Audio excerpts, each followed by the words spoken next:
Welcome to Joy and Pain with the Toneys once again. I'm Cedric Toney, and this is my beautiful wife. I'm Natalie. Hey, so thanks for coming back to our channel. Always remember to like, comment, subscribe, and share our page for some of the good stuff that we have. And I'll let my wife get into this episode for today.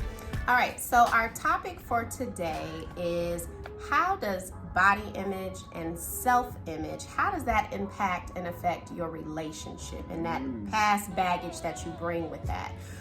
This is something that we know, we've talked about, has really affected the way that we look at ourselves and appreciate ourselves and interact. And so we wanted to share that with you. So the first thing we'll talk about is kind of that past baggage. How has our past, as it relates to body image and our self-image, how have we carried that baggage through our lives? So I will share from a very young age, I have been the thicker girl. I was in elementary school, I was overweight for some time through elementary school and was bullied. I was called fat girl, fatso. And so I took that baggage with me, and luckily I was able to thin out in middle school, but still very curvy through middle school. Through high school was probably the thicker girl, and this was before like slim thick was in. I was slim thick always, but that was not in when I was in high school and middle school, and so I thought I was fat, and I think I don't know if others did, but I felt that I was fat.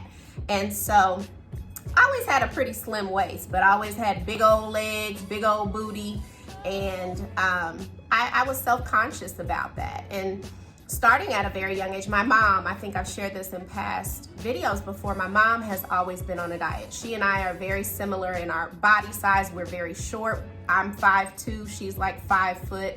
So weight looks different on us. And so my mom has always dieted. Even when I was a little girl, she was on a diet, and I would usually eat the same things or see her dieting. And I think that subconsciously made an imprint on me and my body image. My mom is a beautiful woman, and I'm not blaming her at all for that. But I know that seeing her always diet really influenced me, because at a young age, I started dieting. I think middle school was my first diet, and no middle schooler should have to be on a diet. And so moving through in high school, my friends would even look at me like, are you on a diet? Yeah, I'm on a diet, because I wanted to be thin, and not knowing that my body type, my height, I was never gonna be like skinny. I never was. And think about those diets probably back then weren't even the right diets. Well, not only that, I'm learning as I've gotten older that yo-yo dieting impacts your metabolism. And so I think that's why, even more so, my metabolism sucks and has gotten thrown off, because at a young age I was dieting. And so that went into college, went up and down in my weight throughout my entire life. I had gained, the freshman 15 in college, and actually it was more like the freshman 50. But I remember feeling self-conscious. We were dating, feeling like, we broke up in college, feeling like that was the reason why we broke up, and just really beating myself up over my weight. Another thing that has really impacted me in my self-image is my hair. I don't think I really knew my hair until I became an adult, because at a young age, when I was 4 years old, my grandmother put a perm on my hair without asking my mom. I was 4, put a perm on my hair. My hair broke out through elementary school. I had about that much hair. My ponytail was about that long, from maybe 3rd grade through 5th grade. And my sister-in-law started to help bring my hair back, and so I stopped getting perms, I think in the 5th grade, started going natural, but still she was pressing it, which wasn't probably the best thing for my hair. And so all through my childhood, I really never knew my natural hair. On the other end, my sister had this long, luxurious hair, and I just felt like I wasn't beautiful beautiful, because I wanted that thick, long, pretty hair that went down my back like my sister. So again, that made me not feel beautiful. I felt like I had to have that long, pretty hair in order to be beautiful. I felt like I had to be thin in order to be beautiful. And so, and I know society has influenced those thoughts and influenced what is beautiful, those images of what is beautiful. And it's really even followed me into my adulthood and into my relationship and into my marriage. That's a lot. So yeah, I can think about just my past myself. For me, I was just a skinny black kid growing up, ashy. So I'll say that even was funny because I remember a story. I was in PE and I had some ashy, skinny black legs, and I was taking water and spit to just keep myself from looking like I was ashy. So being one of the darkest people, my skin tone has always been a thing that was for my body image growing up. I wasn't really worried about the weight. I knew I was skinny, but I didn't really say that made me want to, get bulky or gain weight or anything. I just remember being a skinny kid. My family made fun of me, jokes, and friends calling me I'm the blackest person in the world to them. And having kinky type hair. My hair was never wavy. I didn't brush. I wasn't on grooming as a kid growing up. Wasn't wearing do-rags. Wasn't rocking the waves, sporting the waves, and I barely got a haircut once a month. So I self-consciously, I always dressed a certain way for what my mom could afford. So my appearance was always important to me. But when I think about myself overall, I mean, being that skinny little black kid growing up, that's probably impacted me to when I got older. My skin tone, I love my skin tone. So people talking about that, I probably was ashamed of it when they kept talking about it. But as I got to middle school, I mean, I knew my black was beautiful at that point. So I was quick on snaps and comebacks. I really could care less if you talked about my skin tone. I kept myself moisturized. I didn't know that was key. Make sure I wasn't ashy. I started sporting the waves, but self-consciously, I mean, do we have to have waves? Do I have to brush my hair and groom it to a certain way? That's the American standard. You go to different places and countries, what I see now, that's not the standard. So my image of myself, I had to have this certain type of hair, have these certain type of shoes, have certain type of clothes to just make myself stand out, like the peacock type syndrome. And I would say growing up, like I got to about middle school to high school, I was always a small kid. I was about that 110 pounds. That's when I was gaining my weight to play sports. I really didn't even think about it as being trying to get cut up or buff or bulky. Still didn't have that image. I did want to be taller. I do remember that, hey, being taller like a basketball player, that not to get the girls or anything, or it just being taller would just be cool. So my body image, I was a shorter guy. The height that I had was average at the time, so it wasn't like I was super short, but I wanted to be taller. Sports I played had an impact on my body image. Playing football, you are a certain size. But I was more just a sports athlete, stay in shape for that, track, wrestling, football. So that just keeps you in shape. It's not like I really just wanted to always stay in shape, but after I started getting looks from girls, I was like, okay, that's what's up. So I had the six-pack. I was an underclassman getting noticed by upper-class women. So that made me want to keep my body in a certain type of shape where it had the six-pack, had the abs, had the arms, and cut up. And so that made me start, noticing women too. And I think about the girlfriends I had in the past. I think about how our culture, hip-hop culture, that's influenced me to say, hey, I got to have a woman that's Coke bottle shaped, light skin, so light, bright, yellow bone, what they called it, long hair. And I just did not know how that culture impacted me on my choice of women. And so that gets to the point of, looking at who I chose as my mate. And like I said, past girlfriends like that. And then I got to Natalie. She was a little bit different from those women. That regular, real yellow bone, or she's still bright, I'll say that, we talked about it, but not the long hair, a little bit thicker, like I said, what the image of women are now. For me, as I think back of how all of this past baggage and things that have influenced how I feel about myself, how it's impacted our relationship, and move fast forwarding, I realized that that yo-yo up and down, anytime I was thin, I was confident in our relationship. When we got married, I had gotten down in my weight and felt good, and I feel like our sex life was amazing. And as you get comfortable, as you get in a marriage, you know, you're eating when you're happy. And I started putting my weight back on when we got married, and life just happened. And then the kids happened, and all of these things happened to where I was extremely overweight at one point in our marriage. And those were some dark times for me, and even, you know, dealing with some depression and not feeling good about me.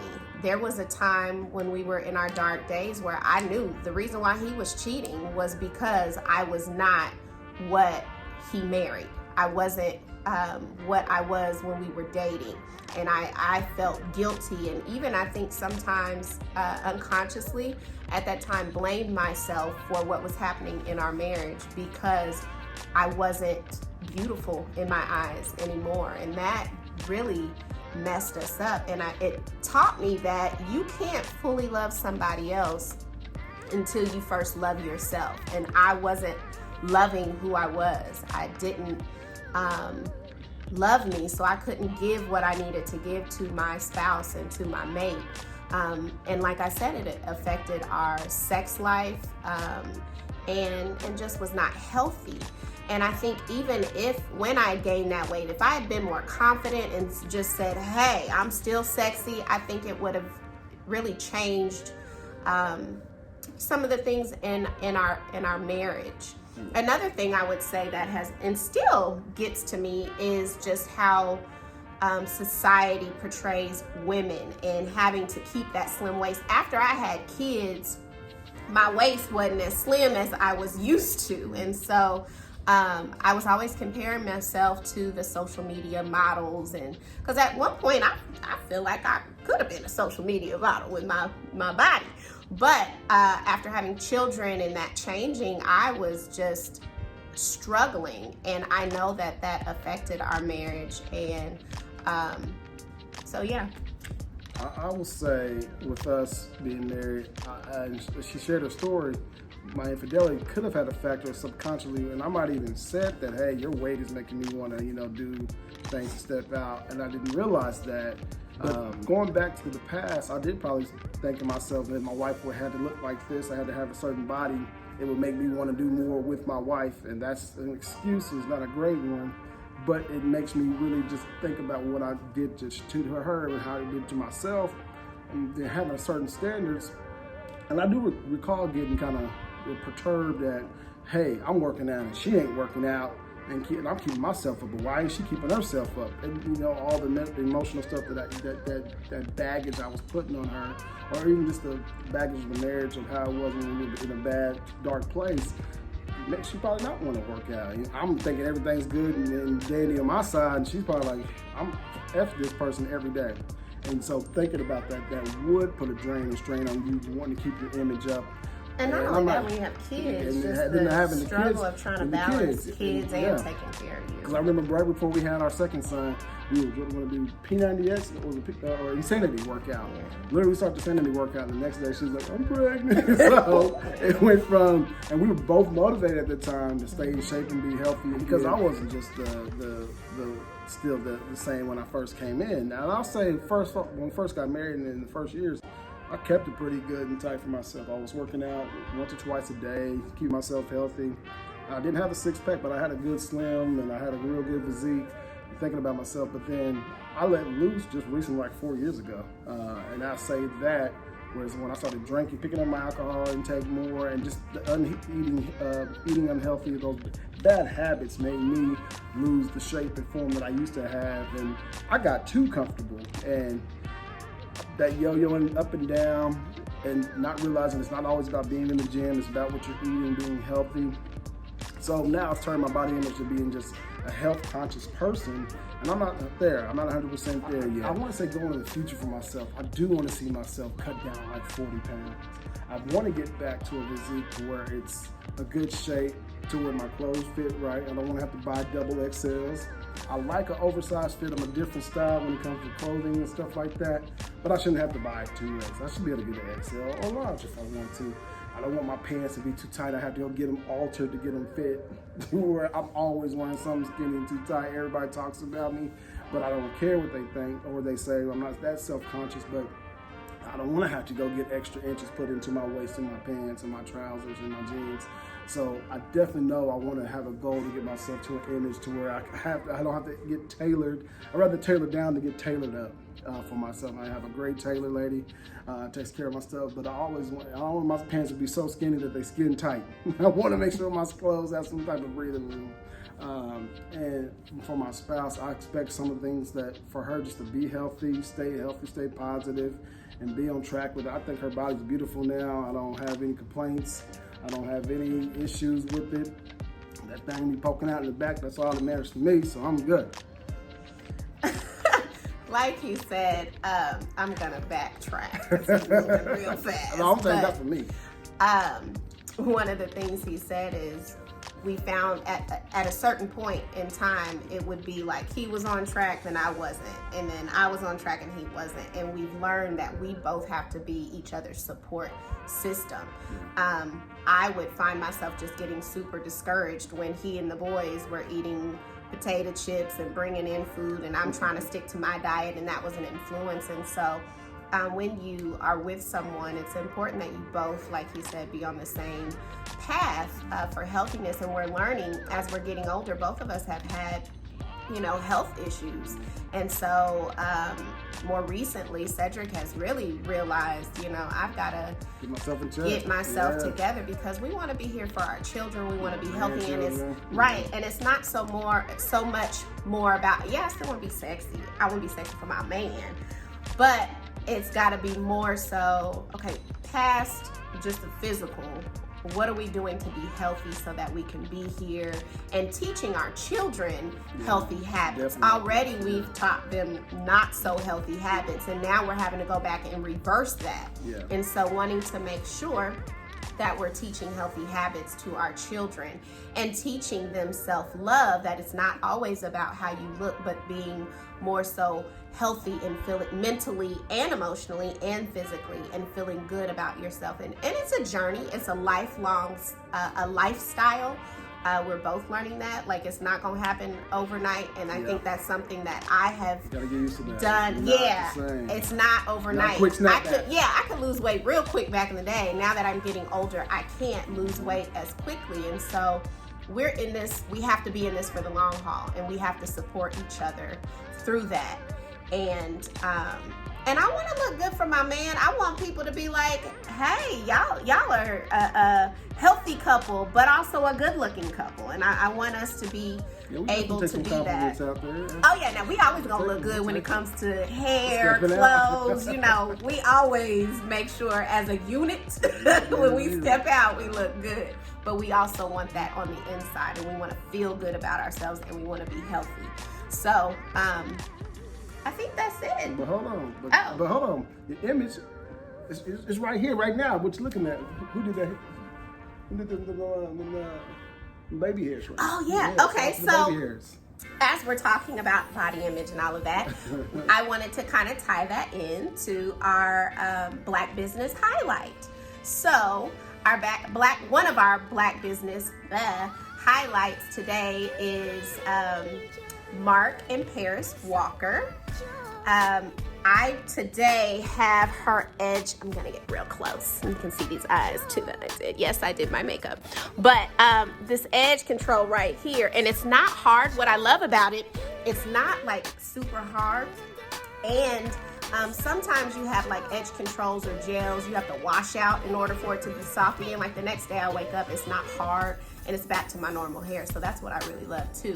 Okay. But they also sell wigs, they sell hair oils, they have a lot of products, and we'll put their information, a link to their information and their website in our description. Well, I'm giving another shout out to my boy Trav McKinney. Hey, House of Rebellion, refinerebellion.co. Check his website out. I've been repping this stuff all summer. I got the shorts on to match. You see that? Hey, that Rebellion, that gear, that fit is for your boy. I appreciate that, Trav. Shout you out every time. Clothes fit me well. I like the quality of it. Real nice. I know it's gonna last for a while. But Appreciate it. And again, this is something we will do in every episode. We are going to highlight a Black business. We want to support Black and share with everyone those businesses that we patronize. Make sure you check out some of our previous videos that have some good information, good insight, and some good topics that we're talking about. So check out our other previous videos. And don't forget to like, comment, subscribe, and share this video to your friends and family if you like what we have. Joy and pain, but sunshine and rain. Hey, Black love. All right, we love you. Black love.